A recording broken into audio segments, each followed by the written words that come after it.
아멘. 여러분 혹시 좋아하시는 TV 프로그램이 있으신가요? 저는 예전에 무한도전을 참 좋아했었습니다. 지금도 가끔씩 유튜브로 찾아볼 때가 있는데 어떻게 볼 때마다 또 이렇게 재미있는지 역시 명작은 곱씹을수록 더 재미있는 것 같습니다. 네, 하나님 최고의 걸작인 성경 말씀을 곱씹고 또 곱씹는 저와 여러분이 되시기를 소망합니다. 여러분 요즘 유행하는 예능 장르가 있는데 사실 유행한 지 한참 됐지만 관찰 예능이라고 하는 장르가 유행하고 있습니다. 특히나 그중에 나 혼자 산다라는 프로그램이 있습니다.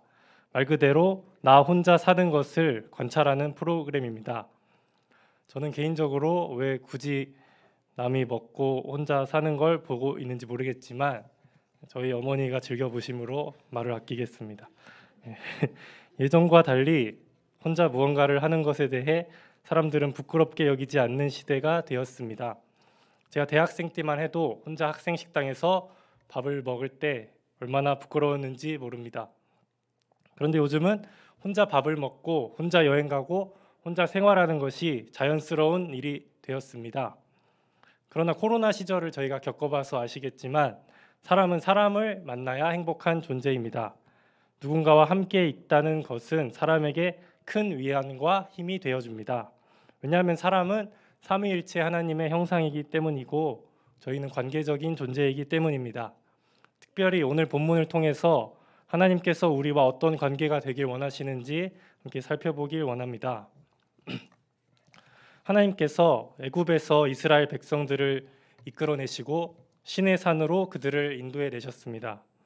그들은 그곳에서 하나님과 언약을 맺고 제사법, 성결법, 도덕법 등의 율법을 받습니다. 특히 레위기에서는 하나님께 어떻게 제사를 드려야 하는지에 대해 다루고 있습니다. 주목할 것은 하나님께서 자기 백성에게 요구하시는 제사의 방법이 정해져 있다는 것입니다. 우리는 하나님이 요구하시는 방식으로 예배를 드려야 하며 우리가 원하는 대로 하나님을 마음대로 예배해서는 안 됩니다. 미가서는 이스라엘이 북이스라엘과 남유다로 나뉘어진 분열왕국 시대, 특별히 미가서 1장 1절에 따르면 남유다의 요담과 아하스와 히스기야 시대를 배경으로 하고 있습니다. 당시 이스라엘의 상황은 굉장히 위태로운 상황이었습니다. 북이스라엘은 아수르에 의해 멸망했고 남유다 또한 아수르의 왕 사네립에 의해 위협을 받는 상태였습니다. 이제 정말 나라가 망해가는 상황이었습니다. 하나님께서 많은 왕들에게 끊임없이 기회를 주셨으나 그들은 계속해서 우상을 숭배했고 하나님의 말씀을 따르지 않았고 결국 북이스라엘은 정말로 멸망하게 된 것입니다.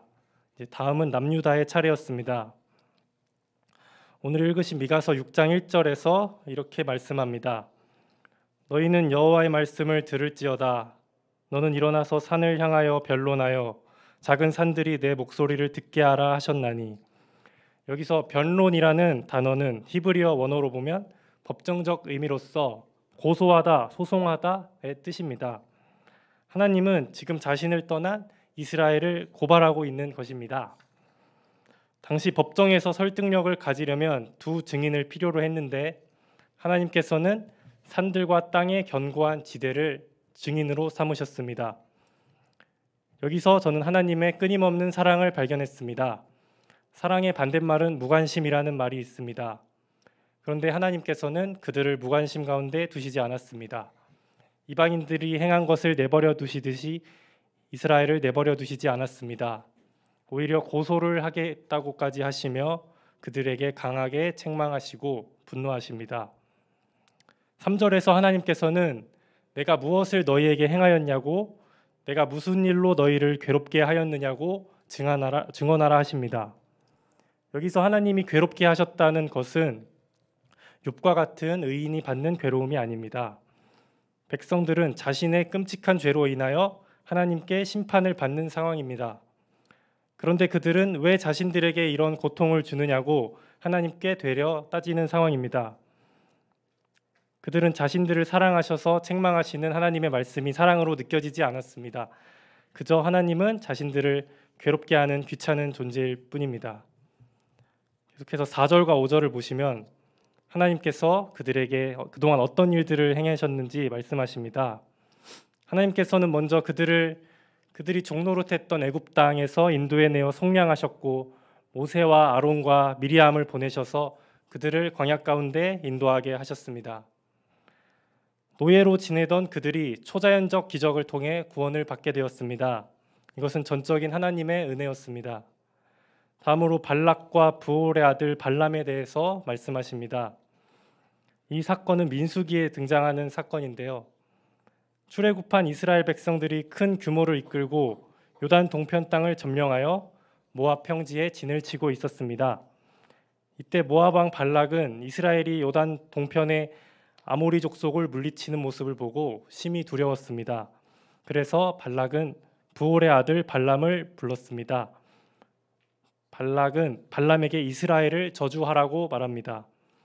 이스라엘을 저주하면 자신들이 그들을 쳐서 승리할 수 있을까 하는 기대가 있었습니다. 그런데 하나님께서 발람의 입을 막으시고 오히려 저주하려고 했던 그의 입에서 이스라엘을 축복하도록 바꾸셨습니다.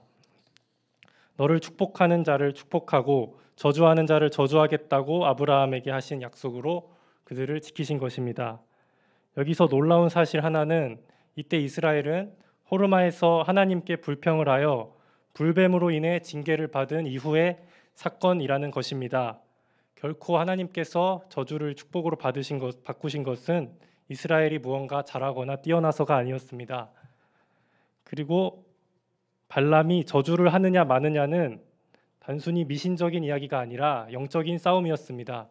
만약 저주를 한다면 모압은 하나님께서 이스라엘 가운데 계시지 않는다고 생각했을 것입니다. 이처럼 애굽에서 건지신 하나님께서 광야에서도 그들을 위협으로부터 지켜내셨습니다. 여기서 한 가지 주목할 것은 하나님은 백성들이 그냥 진을 치고 아무것도 모르고 있을 때에 그들을 지켜주셨다는 것입니다.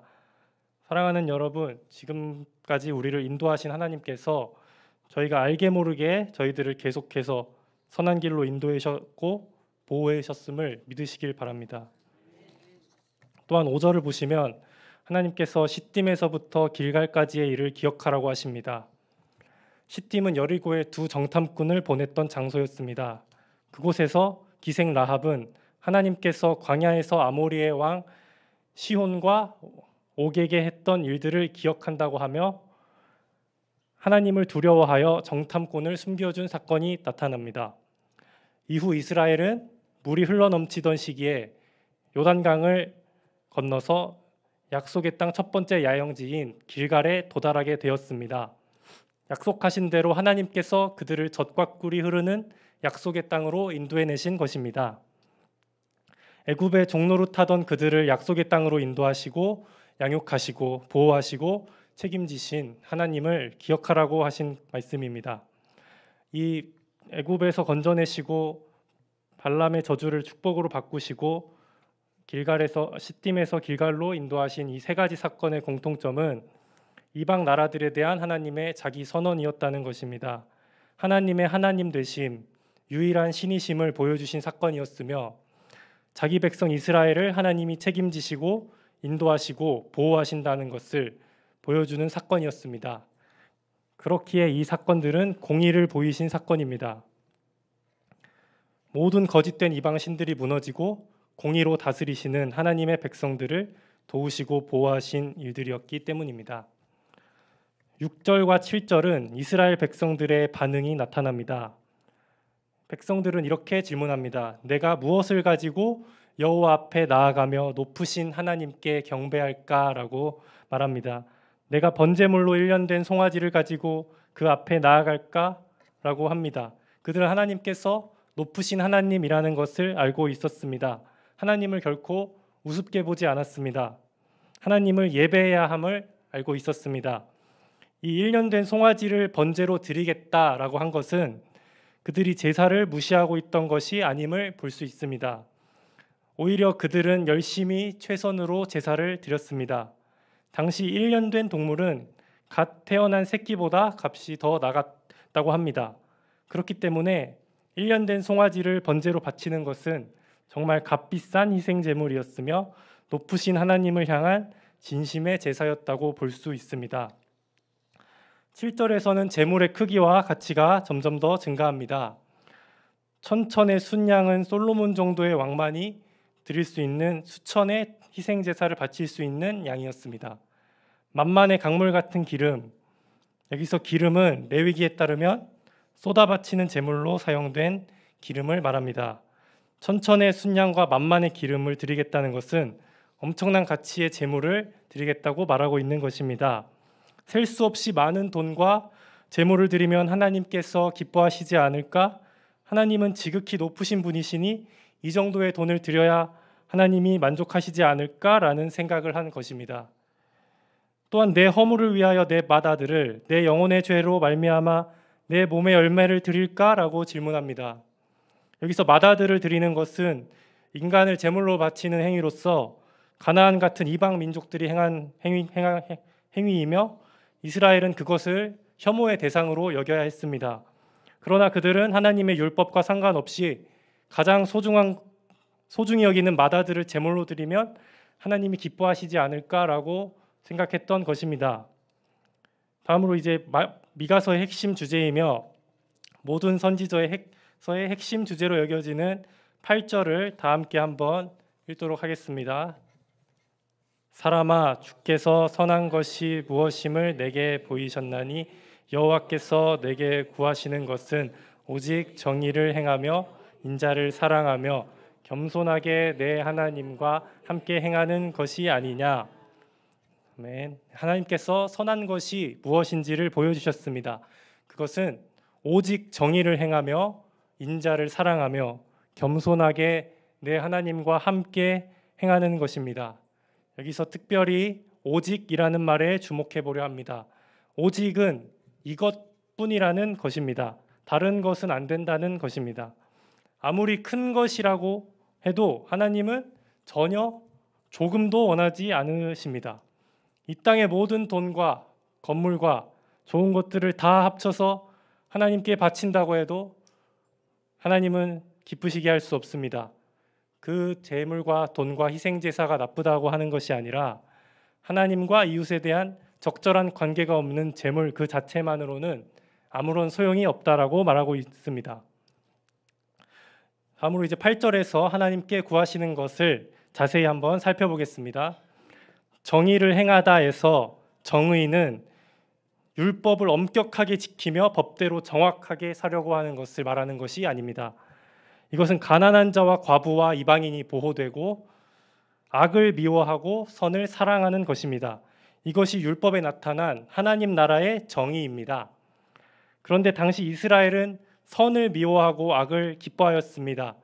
미가서 3장 2절을 보면 너희가 선을 미워하고 악을 기뻐하여 내 백성의 가죽을 벗기고 그 뼈에서 살을 뜯어라고 말합니다. 또한 백성들은 거짓 선지자들의 말에 귀 기울였습니다. 하나님이 아니라 사람이 기뻐하는 말들로 사람들을 유혹했습니다. 미가서 3장 5절에 따르면 그들은 돈을 많이 주는 자들에겐 좋은 말을 해주고 돈을 적게 주는 자들에게는 전쟁을 선포했습니다. 당시 거짓 선지자들은 성결을 유지하는 수단인 성전 제사가 성결을 드러내는 생활을 대체하게 한다라고 믿게 하였고 백성들은 그것을 고지곳대로 듣고 굳게 확신했습니다. 미가 선지자와 동시대에 활동했던 아모스 선지자는 아모스 5장 22절부터 24절을 살펴보면 이렇게 말합니다. 너희가 내게 번제나 소제를 드릴지라도 내가 받지 아니할 것이요 너희의 살찐 희생의 화목제도 내가 돌아보지 아니하리라. 내 노랫소리를 내 앞에서 그칠지어다. 내 비팟소리도 내가 듣지 아니하리라. 오직 정의를 물같이 공의를 마르지 않는 강같이 흐르게 할지어다 라고 말씀합니다. 하나님이 원하시는 것은 형식적인 제사가 아니라 정의를 행하는 것이었습니다. 다음으로 하나님이 구하시는 또 다른 것은 인자를 사랑하는 것입니다. 인자는 긍휼과 자비를 베풀고 이웃을 사랑하는 것입니다. 인자를 사랑하는 것을 조금 더 쉽게 표현하면 한결같은 사랑으로 자비를 베푸는 것입니다. 하나님께서는 인애를 원하고 제사를 원하지 않으신다고 호세아 선지자는 말했습니다. 이것은 예수님께서도 인용하셔서 마태복음 9장에서 주님은 긍휼을 원하고 제사를 원하지 않는다라고 말씀하셨습니다. 정의를 행하는 것, 인자를 사랑하는 것 모두 제사가 아니라 실천적인 삶의 모습이며 다른 이웃과의 관계 속에서 비롯된 것입니다. 마지막으로 하나님은 겸손하게 내 하나님과 함께 행하는 것을 요구하십니다.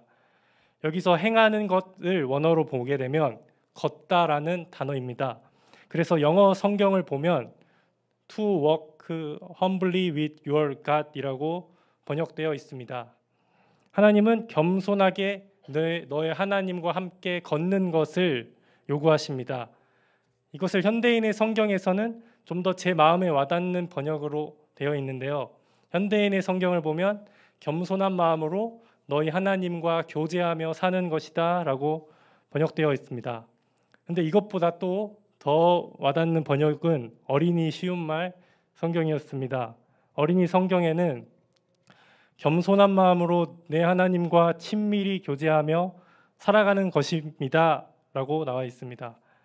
그렇습니다. 하나님과 함께 행하는 것은 하나님과 친밀히 교제하며 살아가는 것입니다. 하나님과 함께 걸어가는 것입니다. 또한 겸손한 마음으로 걸어가야 합니다. 하나님께서는 겸손한 자를 가까이 하시며 교만한 자를 대적하십니다. 하나님은 겸손히 자신에게 물으며 순종한 다윗을 마음에 합한 자로 여기셨고 교만하여져서 하나님께 묻지 않고 행한 사울을 버리셨습니다. 사랑하는 여러분, 지극히 높으신 하나님께서 요구하시는 것은 오직 이것입니다. 정의를 행하고 인자를 사랑하고 겸손한 마음으로 하나님과 친밀히 교제하며 살아가는 것입니다. 지금까지 이스라엘의 상태를 보고 하나님께서 얼마나 분노하셨습니까? 얼마나 그들을 향해 변론하시며 그들을 몰아붙이셨습니까? 그런데 그러한 하나님의 태도는 그들을 증오하시고 미워하셔서 그들을 없애버리고자 한 것이 아니었습니다. 오히려 그들과 함께 친밀히 교제하고 싶으셔서 그런 것이었습니다. 출애굽기 29장 46절을 보면 그들은 내가 그들의 하나님 여호와로서 그들 중에 거하려고 그들을 애굽 땅에서 인도하여 낸 줄을 알리라. 나는 그들의 하나님 여호와니라 라고 하십니다. 하나님은 이스라엘 중에 거하시려고 그들을 애굽 땅에서 인도하여 내셨습니다. 그런데 여러분, 여기까지 살펴보았는데 겸손히 하나님과 함께 걷고 교제하는 것을 미가 선지자가 요구했지만 이것 또한 죄악이 가득한 백성들에게는 이룰 수 없는 요구였습니다. 정의를 행하고 인자를 사랑하라는 것을 들었을 때 제 마음속엔 또 이런 마음이 들었습니다. 결국에는 내가 무언가를 해야 하나님이 기뻐하시는구나. 살아가면서 정의를 행하고 자비를 베풀려고 끝없이 노력해야 하나님을 기쁘시게 할 수 있겠구나라는 좌절감을 느끼며 하나님을 기쁘시게 하는 것이 너무나 큰 짐처럼 여겨졌습니다. 결국 사람은 마음 자체가 부패하여 하나님을 외적으로도 내적으로도 기쁘시게 할 수 없었던 것입니다. 미가서 7장 2절을 보면 경건한 자가 세상에서 끊어졌고 정직한 자가 사람들 가운데 없다라고 말하고 있습니다. 그 누구도 하나님을 기쁘시게 해드릴 수 없었습니다. 백성들에게 이제 아무런 소망도 없어 보입니다. 하나님의 요구를 들었지만 그것을 행할 수 있는 사람이 아무도 없기 때문입니다.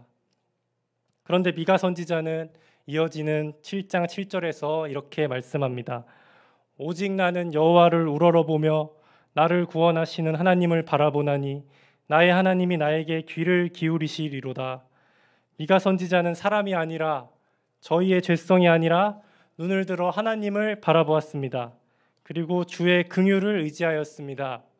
이스라엘 백성 스스로가 힘을 내어 열심히 하나님을 기쁘게 할 수 없으니 오직 의지할 것은 하나님의 긍휼과 자비였습니다. 9절에서 이렇게 말씀합니다.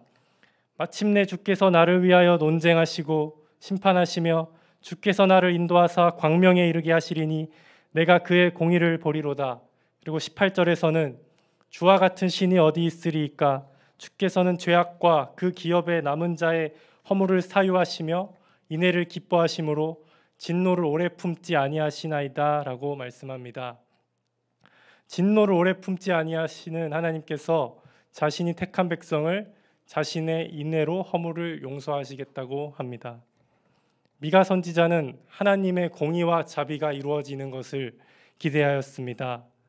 그리고 그 일은 5장 2절에서 예언됩니다. 베들레헴 에브라다야, 너는 유다 족속 중에 작을지라도 이스라엘을 다스릴 자가 내게로 나올 것이라. 그의 근본은 상고에 영원에 있느니라.